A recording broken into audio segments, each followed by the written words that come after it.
आधी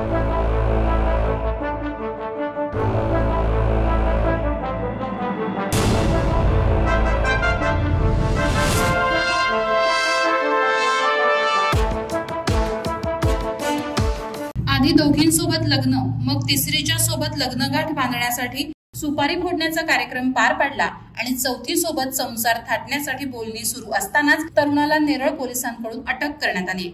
33 वर्षीय योगेश यशवंत हुमने असं अटक केलेल्या आरोपीचं नाव असून तो मूळचा रत्नागिरी जिल्ह्यातील राहणार आहे।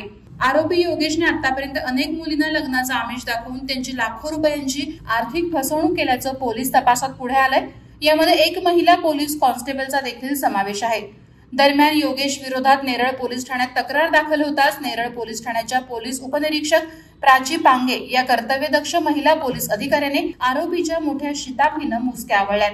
पोलिसांनी दिलेल्या माहितीनुसार नेरळ पोलीस ठाणे अंतर्गत येत असलेल्या कोल्हारे ग्रामपंचायत हद्दीतील बोपेले येथील राहणारी 34 वर्षीय पीडित विवाहित महिलेनं योगेश विरोधात तक्रार दाखल केली होती। या तक्रारीत महिलेनं पती विरोधात मानसिक छळवणूक आणि आर्थिक फसवणूक तसंच पतीचं याआधी लग्न झालं असताना माझी फसवणूक करून माझ्यासोबत दुसरं लग्न केल्याचं तक्रारीत म्हटलं होतं।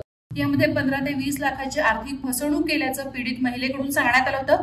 याबाबत तक्रारदार महिलेच्या सांगण्यावरून पती योगेश यशवंत हुमने या विरोधात नेरळ पोलीस ठाण्यात गुन्हा रजिस्टर नंबर 236/2024 प्रमाणे विविध कलमांतर्गत गुन्हे दाखल करण्यात आले होते। 33 वर्षीय ठग योगेश हा मूळचा रत्नागिरी जिल्ह्यातील खेड तालुक्यातील जामगे येथील राहणारा असल्याचं पोलीस तपासात समोर आलंय। दरम्यान पोलिसांनी खाकी दाखवताच योगेशचे काळे कारनामे बाहेर आले। आरोपी योगेश यांनी आजवर अनेक अविवाहित मुलींची फसवणूक केली। सोशल मीडियाच्या माध्यमातून ओळख निर्माण करून त्या महिलेला किंवा मुलीला लग्नाचा आमिष दाखवून त्यांची आर्थिक फसवणूक केलेली असल्याचं उघड झालंय। 2 मुलींची लग्न करून तिसऱ्या मुलीच्या सोबत लग्न करण्यासाठी सुपारी फोडण्याचा कार्यक्रम देखील त्यानं पार पाडलाय। त्यातच चौथ्या मुलीसोबत संसार थाटण्यासाठी मुलीच्या घरच्यांशी बोलणं देखील सुरू असल्याचा प्रकार पोलीस तपासात समोर आलाय। सर्वात धक्कादायक म्हणजे फसवणूक झालेल्या महिलांमध्ये पोलीस कॉन्स्टेबल महिलेचा देखील समावेश आहे। ज्यांचं लग्न जुळत नाही किंवा ज्यांचं वय अधिक आहे अशा महिलांसोबत ओळख निर्माण करून त्यांच्याशी लग्नाचा आमिष दाखवून त्यांच्याकडून पैसे लुटण्याचं काम हा आरोपी करत होता।